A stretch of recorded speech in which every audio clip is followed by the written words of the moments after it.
Welcome to another episode of This Is Why I Don't Vote, a podcast. Season 4, Episode 26. Your safe space to discuss sports, politics, social issues, and even religion. Where we will take it all very seriously, but not too seriously. It is yet another edition of Two Idiots Discuss Sports, this time with my buddy John, the 2024 NHL Playoff Wrap-Up Edition. And yes, I know there was a presidential debate, and it would give me a good opportunity to create a segment around said debate, and I'm not going to do it because I don't see anything newsworthy or noteworthy in that debate. Did we all know that Joe Biden was senile? Yes, we did. I'm tired of hearing that Joe Biden is old. He's not old. Old is not the issue. He is senile. There are plenty of old people who have all of their mental faculties. Joe Biden is not one of them. And Donald Trump is Donald Trump. He is a known quantity. We knew who he was before the debate. We know who he is after the debate. The Biden White House, the administration, even Biden's wife, they should probably all be criminally charged with elder abuse for putting him up on that stage. But that's politics. Most of these people, and I don't think it's any different today than it was 10 years or 20 years or 50 years or 500 years ago, most of these people are going to cling to power until that bony, dead hand literally no longer has any blood flowing through it, and there is not one breath of life to be breathed out of these people's lungs. So the election should be fun. Thank you all for supporting this podcast with your attention, with your time. If you're new, please like, subscribe, thumbs up, give it 5 stars, write a review. Send to friends and enemies far and wide. This Is Why I Don't Vote podcast is on Patreon. Please consider supporting. Act 1. Two Idiots Discuss Sports, NHL Playoff Wrap-Up Edition. Back to help us wrap up the 2024 NHL playoff season. The one, the only Boston Bruins fan, number one, John. John, say hello to people. Hello, everyone. And Patrick, I'm going to send you a little love for your Volunteers winning it all in baseball. And you need to reciprocate for me, for my Boston Celtics, getting number 18 and me flying that beautiful green Celtics championship banner at my house outside. Well, I was going to ask if you wanted to take your lap, and I appreciate that you bringing up the fact that the Vols did win the NCAA championship in men's baseball. The first time that they had made the final in Omaha, they had done it once before when they had Todd Helton as their prime mover, one of their star players. So I am going to take that victory lap. The Tennessee Volunteers, number one team, basically from start to finish. I think there was a few weeks that they were not the number one team. First time that a number one seed, a number one team has won the NCAA men's baseball championship since Miami did it in 1999. I didn't realize it had been that long. First time for Tennessee that they won the SEC season, right? They were the champions of the SEC regular season. They won the SEC tournament championship, and they win the national championship. Congratulations, Tennessee Volunteers. And I believe that they're stacked, man. Now, I know that NIL money is coming into it and all of that, but that team is going to be stacked for a while. Ever since Tony Vitello took over that team, they've been flirting with a number one ranking, and they've got an excellent staff. So I am excited for the Vols to be good for a long time. Speaking of being good for a long time, let's talk about the Boston Celtics, because I had my buddy Jason on last week to talk about the NBA. I don't see anyone in the East being able to dethrone the Celtics, particularly now that they've learned how to win, right? Jason and I talked about the principle of pain and progression, that the Celtics had to go through some excruciating losses in the playoffs, but they look battle-tested now. They have those one series, or that one game in a series where they shit the bed, but other than that, they look dominant against everybody that they played. Your thoughts?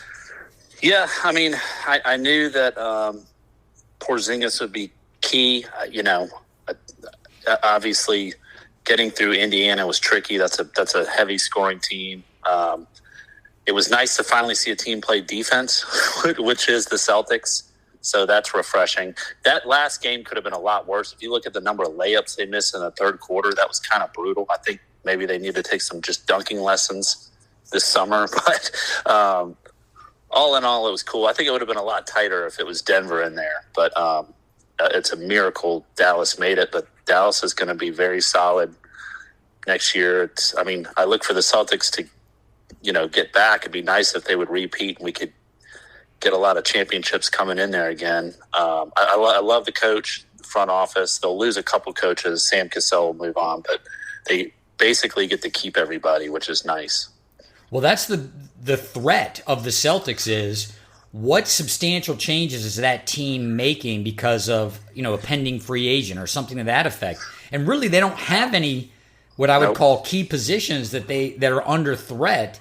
So if you look at the East, there aren't that many teams that are a huge threat. I mean, I think you could make arguments for, let's say, Minneapolis if they're healthy. Editor's note, Milwaukee if they're healthy. For Philadelphia if they're healthy. New York is an up-and-comer. That may be the biggest threat that the Celtics are going to face in the East.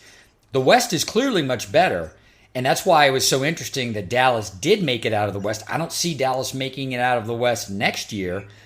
Everybody has got to figure out how eventually they're going to beat the Celtics, in my mind. Do you disagree? Well, if they're coming from the West, they're going to have to learn to play defense. That's true. That's sort of the problem. So it's good to see that resurgence of old school defensive basketball. But it should have been, the key for the Celtics is about 39-40% three-point percentage and up, because they lacerate people with their free throws. They absolutely are dominant at that. They never got there in this series. They never got that high. I think the most they got was about 33-34%. When they get up over 40, you literally cannot beat them. But everybody comes back. Al Horford announced he's coming back, and they do have strong draft picks still. So that's the amazing thing. So great group of guys, heads on straight, young guys, couple veteran leaders, awesome coach, awesome front office. So they just got to keep it together and do what they're doing. And I think they can win some more titles. Let's hope. Well, I made the analogy that the Celtics this year, 2024, looked like that 86 Celtics team when Walton came in, and that was just a dominant team. And if you can get 50 games out of Porzingis and contributions in the playoffs, that makes the team even more dominant, and in my mind, the favorite to win the 2025 NBA championship. But let's talk about hockey and the team that you and I had talked about as one of the favorites to come out of the East and to win the Stanley Cup. You were big on them throughout the last podcast we did when we were going through our picks, the Florida Panthers. They ended up winning the Cup, although they made it probably more difficult than they needed to. But what did you see in them, in the Panthers, when they bested the Boston Bruins that led you to believe no one's going to beat this team in a best of seven? Yeah, the Bruins gave them the hardest series till the final. It looked like they were going to give them the hardest series. They certainly played way better than the Rangers did against them. Yep. The Bruins just did not make any breakaways. They had, I think, between 9 and 12 breakaways, and they scored on one of them. So that was the difference, I thought, right there. Obviously, the Bruins were completely outmanned top to bottom, but it's just is what it is when you can't score. You need to score against these guys. So, but the Bruins weren't expected to win. I thought the Rangers would have put up a much better fight. That was sort of pretty lackadaisical effort, I thought. And then, if you remember, I predicted that Florida would meet Dallas, and Dallas shot themselves in the foot with the penalties. That's what killed them. That was the difference right there. I agree with that. I'm going to start with the Florida Panthers and the Boston Bruins, and the fact that you said Boston had a limited number of breakaways and they couldn't score when they actually had those opportunities. The thing about a team like Florida, because of the way that they forecheck, they're going to expose themselves. If you have team speed and you really have good puck discipline, they're going to expose themselves to odd man rushes because of the way they're pushing up. And Boston didn't have, let's just say, the horsepower, the firepower in order to take advantage of that. I thought New York would, because New York is a good skating team. They are a very proficient offensive team, and Florida just beat the shit out of them with their forecheck. But the team that didn't succumb to that over the course of a 7-game series, strangely, was Edmonton. When Edmonton woke up and they saw those opportunities, they started to take advantage of them. And Florida really had to change their game in Game 7 with a lot of clutching and grabbing. I wasn't a huge fan of the way Florida was allowed to play. It's a Game 7. So there's going to be a lot of physicality, and you're not going to get a whistle blown unless it's a blatant penalty. That plays much more to the strengths of the Florida Panthers than it does the Edmonton Oilers. But I do want to make a comment about what you said, the series between Dallas and Edmonton, and how Edmonton's power play was absolutely amazing, and their penalty kill was absolutely amazing against Dallas. And but for that fact that Dallas took penalties that some of them were stupid, some of them were the fact that they realized how fast Edmonton was, that Edmonton was just basically running them off the ice. But they couldn't kill those penalties. And on the other end, Dallas did do a lot of work, right? They got down. I don't want to say they dumped and chased, but they cycled, they got penalties. So now they have the opportunity to score, to get back into some of these games. They couldn't fucking do anything on their power play. It was pathetic. No. Well, yeah, it was weird. And I didn't think the Skinner, the Oilers goalie, particularly, is anything that fascinating. But I don't know. Special. The Dallas just looked kind of spun out, more or less. It was kind of weird. But it was shocking to me. I have never seen, and I messaged you in Game 1 of the Stanley Cup Finals, I have never seen a team control another team that badly in any sport whatsoever and not even score, just totally lose. And that's what happened with the Panthers and the Oilers. But if you look at the majority of the goals the Panthers scored, the guys are wide open. They don't back check. It's just not their style. And that happened twice in that game. 2 little mistakes where the guy's a few feet away and the Panthers forechecking in the corners, they just throw it out in front and they score. It didn't really give the goalie a chance. But, Oilers are solid, but they kind of picked up on that and changed it, after the third game. But Game 7, the Panthers pulled out sort of that old New Jersey Devils style and just really put the noose on them, more or less. Yeah. But I mean, they had some chances, but I think McDavid and Draisaitl in Game 7 didn't even have a point, either one. You're never going to win like that. Those two guys have to have points. And, for the life of me, I don't understand why they don't get more traffic in front of Bobrovsky and let Bouchard, the big defenseman with the big 100-mile-an-hour cannon. He did hit a post in the finals game, but just let that guy go to work and get a little bit of traffic. I don't understand the game plan there. What's also funny is I said a power play is going to determine this 7th game, and I was at a watch party, and right after that, Florida scored their first goal right at the conclusion of a power play. So call it a power play. Wow. So, it was a good series. It's just if you go back in hockey with some stats, it's kind of fascinating because in Game 7s in NHL history, the team that scores first is 148-48. Yeah. Or now 149-48. The home teams in Game 7s are 116-81. Florida is 10-0 when leading going into the third period in the playoffs, and going back to last year, 18-0. 18-0. Yeah, it's amazing. Never gave one up. And then in final history, teams that are when they're leading after 2 periods, they're 14-1. So you can see how critical it is to really be up like that. And then, it's a systematic game. If you got a solid goalie, which Florida does, then you can certainly do some schemes to cinch down on defense, close lanes, and really make it happen. It doesn't make for as exciting games as the other ones, but it was just a little disappointing to see Draisaitl or McDavid just not have very good games in Game 7. I was expecting a lot different game, honestly. Well, I thought that I'm going to make a comment on one of the things that you said. I'm going to give Paul Coffey, former Detroit Red Wing, some credit as one of the assistant coaches on Edmonton's staff because, like you said, Edmonton was getting killed with what is a very simple play of pushing the puck behind the net, going through your cycle, and then occasionally having a guy crash down towards the net. And Edmonton just did not cover guys who were crashing the net. And so you had someone who was behind the net, and all they had to do was a very simple flick in front of the crease, the goal crease, and it really exposed the goalie. And I think that they were one of the reasons why they ran 3 straight off against the Panthers is because they finally addressed that. If Dallas had done that in the Western Conference Finals, they may have had a better shot at winning that series. So I'll give Paul Coffey some credit, but I do want to speak to the last comment that you made that you can't have your superstars not get a point in a pivotal game, particularly Game 7, particularly in the Stanley Cup.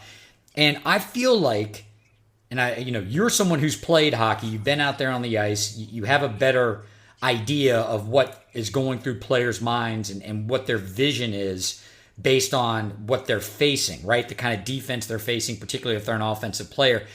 I felt like Edmonton never woke up and realized this is a Game 7. These guys are going to be able to clutch and grab us like there's no tomorrow. We're not going to get penalties over this stuff. So we need to modify our offensive flow. I think they were way too married to the fact that they had 3 breakout games where they felt like they were scoring at will and they were getting these breakaways.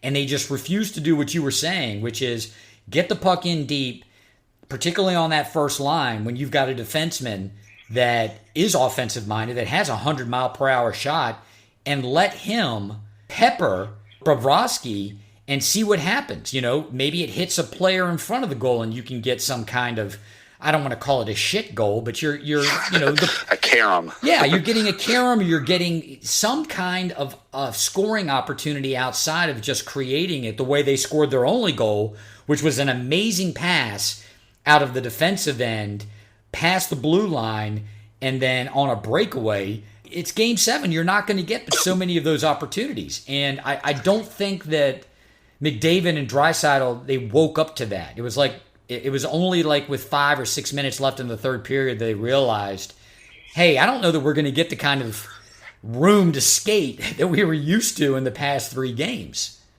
I thought they looked really tired. The whole Edmonton team in the third period, they didn't have explosiveness, which is shocking because I don't know if the travel got to them. I mean, they had a lot of good legs in those games in Edmonton. They just didn't look very fast in the third period to me. It was sort of frustrating. And they didn't have as many penalty opportunities either or power plays, but still, I mean, I think they had 23 shots. You need over 30 shots to beat Florida on goal. Agreed. You got to sort of shellac them. But Florida did a good job. Hey, Paul Maurice said it best. They said, "How do you win these games?" He said, "Because we've been playing this same game for 2 years." So in other words, they've prepared to play the way they play to win for 2 years, night in and night out. And like I said at the very start, top to bottom, they're built to win in the Stanley Cup Finals. I didn't say anything about the regular season.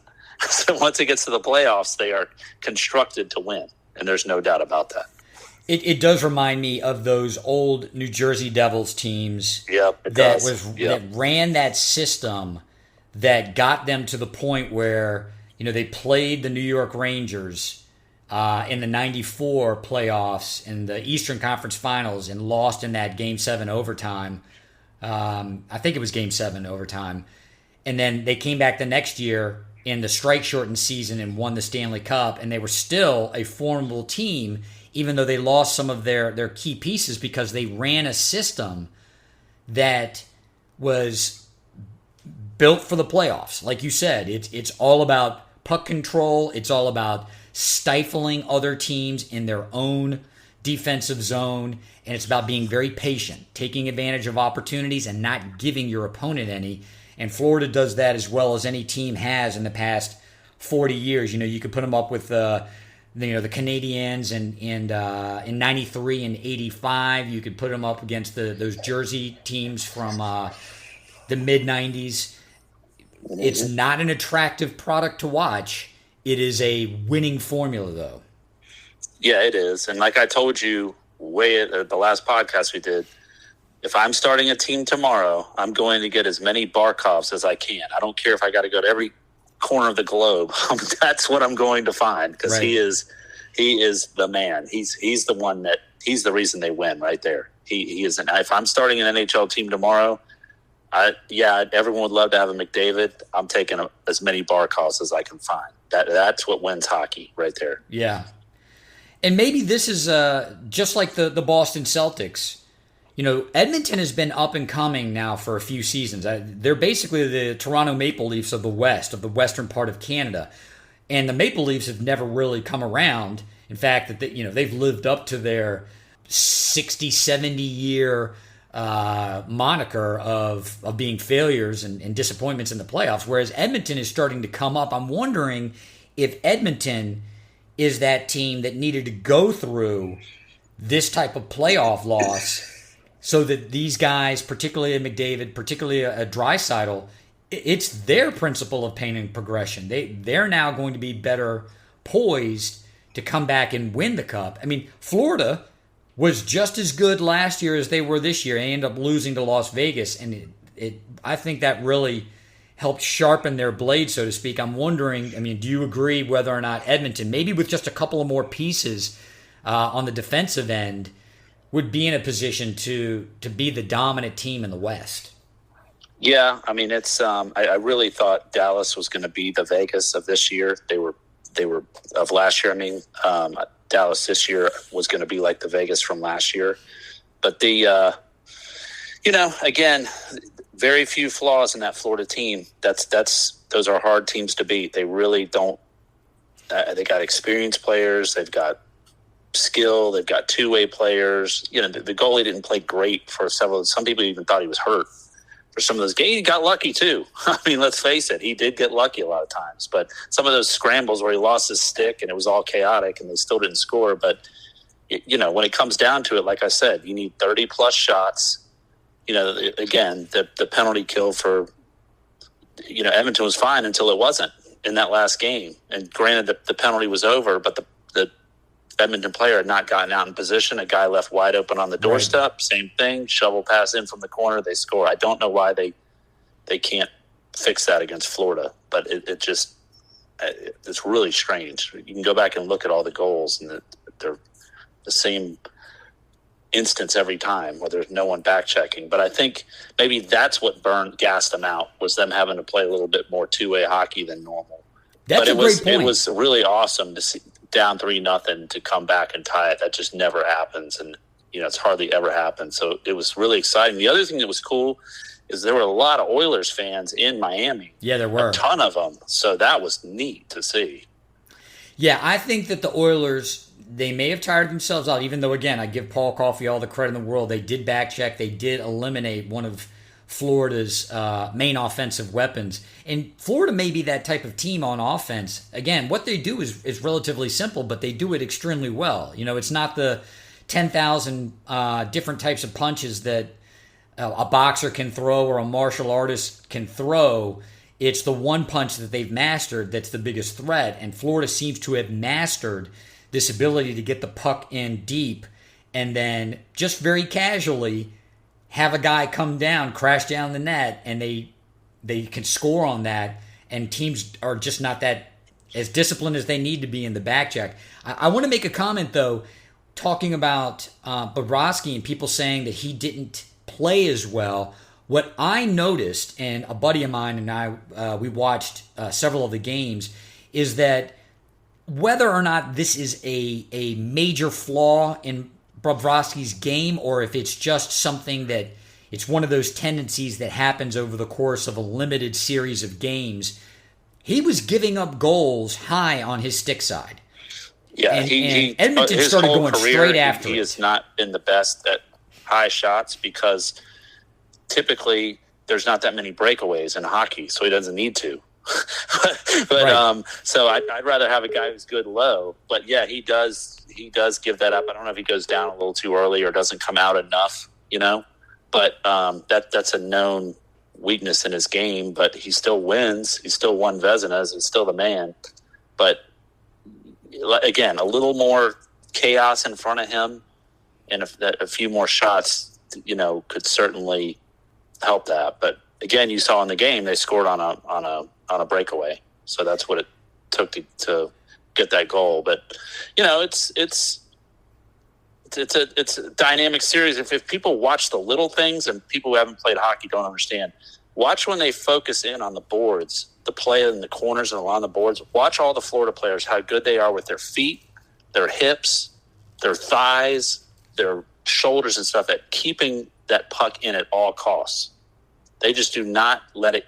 They're just magic with it, and they'll come help each other, and they'll lay on the puck. They'll do anything they can to keep the other team from getting that puck, or they'll just wear them down. It's not the most exciting thing, but it's the little things that add up. So yeah, I agree. It's almost like if it was mixed martial arts, it's one of these guys who's a complete mixed martial artist, but they want to get their opponent on the ground, and the opponent cannot get up. And so they just smother the person, and they wear them out physically to the point where even if they can stand up, they don't have any strength left to muster any offense. And more often than not, they're just going to get choked out or otherwise submitted or beaten down because they've been smothered to death. Well, yeah, but it also kills the flow. It kills the team speed of Edmonton because everybody has to stop.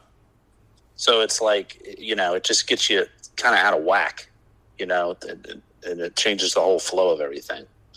And that's important to Edmonton because the way they skate, they are such, as capable as Florida is in keeping the puck in an offensive zone and cycling the puck.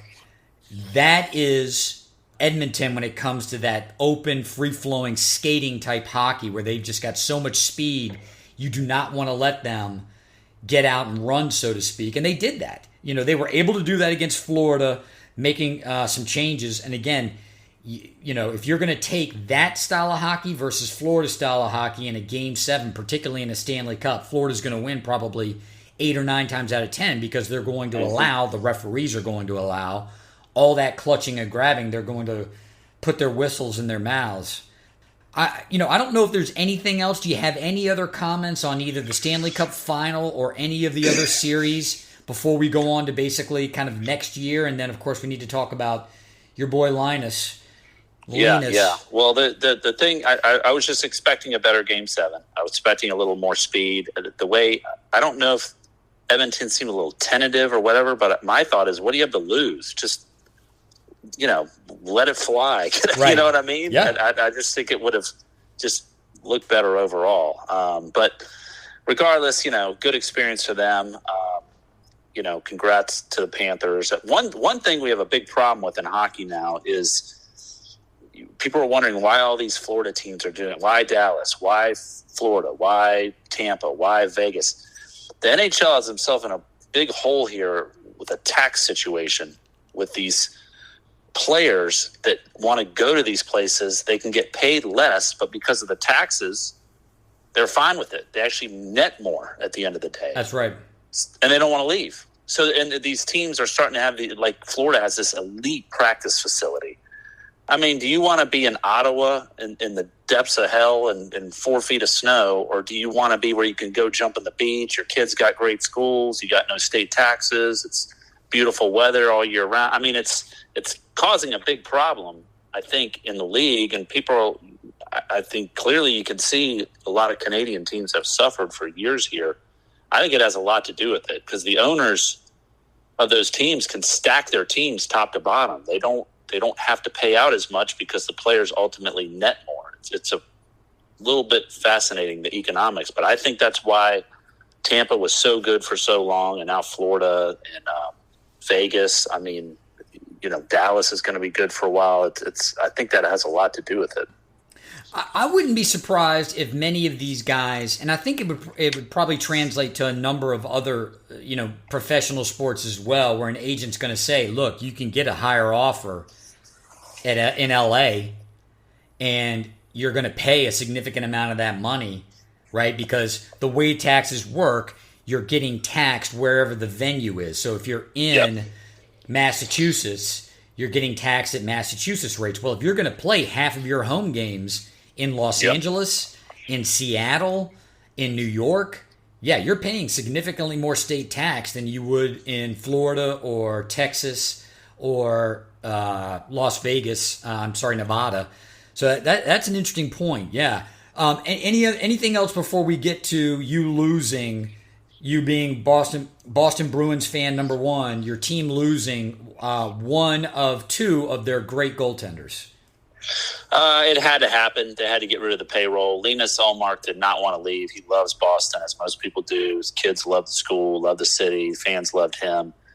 The two top dog goaltender thing, it's great until it comes to new contract signings. Yeah. So it's great when people are younger, and Linus was actually a little bit older, but Swayman came up through the ranks. They've got another guy coming up from Providence that'll be fine to do the whole thing again. So they're going to be fine. They really had to shed some of that payroll because the Bruins need to go out. They have got to go out and get a couple snipers. It's going to be hard to do. We really need another center. The Bruins do. There are not very many available whatsoever, unfortunately. They got to get more goal scoring. I mean, they lost Bergeron, they lost Krejci, and it was painfully obvious, as poorly as they did in face-off wins versus Florida. That was rather embarrassing. So, they've got they're a solid team, the Bruins, fun to watch, but they've got some pieces they've got to really get in there to do better. They're still going to be solid. I'm not saying they're by any means cup contenders, but I thought they did well with what they had this year. Certainly started out of the gate unbelievably, but they've got to tighten up a few. They've got to get two more scoring people and improve the face-off winning percentage, 100%. Top 4 seed in the East next year? That's pushing it. It depends if they can get those two players we're talking about or not. If they can get them, yes. If not, I don't know. I doubt it. I don't think they're going to come out and do as well next year as they did this year. That was a little bit freaky. It was almost like it was the same team from the year before, and nobody expected that. Right. But it is a place where people love to play. The fans love the team. The players love the fans. Anyone who's played there, absolutely, compared to a lot of other places, it's just different playing in Boston. Everybody knows that. It's a known fact around the league that it's a great place to go. It's just, where do you find the pieces, especially the center, because there's not a lot of them out there. Right. Well, I do predict, and I'm excited, that the Detroit Red Wings may make the playoffs next year. I predict they are going to make the playoffs. Will make the playoffs. Remember we talked about this. Will make the playoffs. How's that sound? It does. It sounds good after all of those years that they were a disappointment in the playoffs, and then to their rise, that pinnacle, and then some of the mistakes they made. I'm going to, with a Detroit Red Wings corollary, give Ken Holland credit, because I cursed that man's name for many years after he basically ran off Steve Yzerman into Tampa Bay, and then for some inexplicable reason thought that just making the playoffs and having that record was good enough. He's built a winning team in Edmonton, so good for him. But I believe Yzerman has the Red Wings on the up and up. And yes, I'm going to state definitively, even if it's the 8th seed, they will make the playoffs in 2025. And they always seem to beat the Bruins, so that's sort of a problem. Not for me, it's not. All right, man. Well, I appreciate you coming on and breaking down the season. I do give you the kudos for the Boston Celtics being the 2024 NBA champions. I am going to stick by it. I said it last week. I'll say it this week, and I'm going to say it in the season preview here in the next 3 or 4 months that I have the Boston Celtics at this point, absent major injuries, and I use that word in the plural, not in the singular.